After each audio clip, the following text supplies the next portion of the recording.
Hi hello வணக்கம் and welcome to cricket Indian Tamil channel. இந்த வீடியோவில் நம்ம அதை பற்றி பார்க்க போகிறோம் அப்படின்னா இஷான் கிஷான் இப்போ சுவிட்ச் விட் ப்ராக்டிஸ் அப்படிங்கிறது பண்ணியிருக்காரு. ஆர்சிபிக்கு எதிரான மேட்ச்சில் நம்மளுடைய இஷான் கிஷான் மேக்ஸோவாக மாற போகிறாரா அப்படிங்கிற ஒரு மிகப்பெரிய கிளிம்ஸை தான் இன்றைக்கி நம்மளுடைய மும்பை இந்தியன்ஸ் அவங்களுடைய இன்ஸ்டாகிராம் பேஜில் ஷேர் பண்ணியிருந்தாங்க.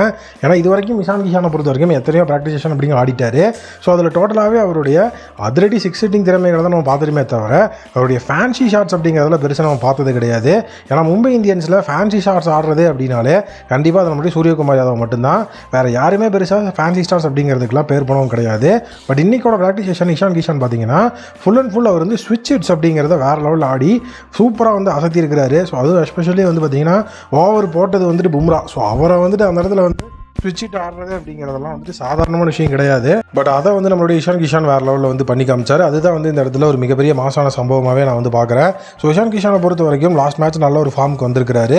ப்ளஸ் அடுத்தடுத்த மேட்ச்லேயும் அவர் அதிரடியான ஃபார்ம் காட்டும் போது மும்பை இந்தியன்ஸ் ஒரு செம டீமாக மாறுறதுக்கான பாசிபிலிட்டி செம அதிகமாக இருக்குது. அதே நேரம் இப்போ ரோஹித் சர்மாவும் நல்ல ஒரு ஃபார்மை காமிச்சாங்க. பவர் பிளேயில் இந்த ரெண்டு பேரும் ஒரு சூப்பரான ஒரு அதிரடியான காம்பினேஷனை அந்த இடத்துல ஒரு ஓப்பனிங் காம்பினேஷனாக இருந்து அமைச்சு கொடுத்தாங்கன்னா அடுத்து வரப்போகிற சூரியகுமார் யாதவுக்கு கொஞ்சம் ப்ரெஷர் இல்லாமல் இருக்கும். ஏன்னா சூரியகுமார் யாதவ் பொறுத்த வரைக்கும் அவருடைய கம்பேக் மேட்ச்சில் அவர் டக் அவுட் ஆயிருந்தார். ஆல்ரெடி சொல்லியிருந்த விஷயம் என்னன்னா ஒன் டவுனில் சூரியகுமார் யாதவ் இறக்கிறத விட ப்ரெஷர் இல்லாமல் அவர் அவரோட சுச்சுவேஷனை கேப்பப் பண்ணி ஆடணும்னா திலக் வர்மா ஒன் டவுனில் சூரியகுமார் யாதவ் அதுக்கப்புறம் வந்தார்னா அவர் அடிக்கிறதுக்கு கரெக்டான பிளாட்ஃபார்ம் அப்போ தான் இருக்கும் அப்படின்னு நம்ம நிறைய இடத்துல சொல்லியிருக்கிறோம். பட் அதை அவங்க ஃபாலோ பண்ணல. ஏன்னா போன மேட்ச்லேயே பார்த்தீங்கன்னா சூரியகுமார் யாதவ் வந்ததுக்கப்புறம் தான் திலக் வர்மா வந்தார். திலக் வர்மாவுக்கு லோயர் டவுன் ஆர்டர் அப்படின்னு சொல்லி அந்த ஒரு இடம் செட் ஆகலை. அதுதான் மெயினாக இந்த இடத்துல நம்ம பார்க்க வேண்டிய ஒரு விஷயம். சூரியகுமார் யாதவ் லோயர் டவுன் வந்தாலும் அவரோட சிக்ஸ் ஹிட்டிங் எபிலிட்டிஸ்னால சூப்பராக அவரால் அடிக்க முடியும். பட் ஆனால் கண்டிப்பாக நம்மளுடைய திலக் வர்மான்னு பார்க்கும்போது அவருடைய அருமையான ஒரு மிகப்பெரிய ஃபார்ம் அப்படிங்கிறது கொஞ்சம் வேறு லெவலில் மாறுபடுறதுக்கான பாசிபிலிட்டிஸ் அதிகமாக இருக்குது. இப்போ இஷான் கிஷானோட சுவிட்ச் விட் ப்ராக்டிஸ் செஷன் அப்படிங்கிறது அவருடைய சுவிட்சஸை பார்க்கும்போது கண்டிப்பாக அவரும் ஃபேன்சி ஷாட்ஸ் ஆடுறதுக்கு வாய்ப்பு இருக்குது ஆர்சிபிக்கு எகென்ஸ்டாக.